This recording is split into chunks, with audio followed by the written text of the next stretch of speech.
የአንድ ኢትዮጵያዊ ቴሌቪዥን አጭር የህይወት ታሪክ። ቴሌቪዥኑ ሰውየውን አየው። ሰውየው ያፈጣል። ሻጋታ መረጃ በአይኑ ያላምጣል።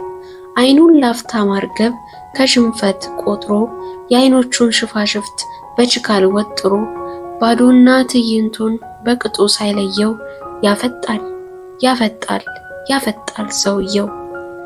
እግዚአብሔር ደግ ነው። አይንን በአምፖል አምሳል ግንባር ላይ ቢተክልም ሲያበሩበት ቢያድሩ ላይን አያስከፍልም። ግን ቴሌቪዥኑ ታካች የፈጠረው ታካች በመሆኑ ለውጥ እየተመኘ ክፍሉን ባይኑ ቃኘ።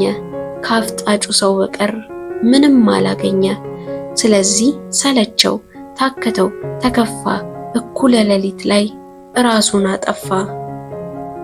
ከበእውቀቱ ስዩም ስብስብ ግጥሞች የተወሰደ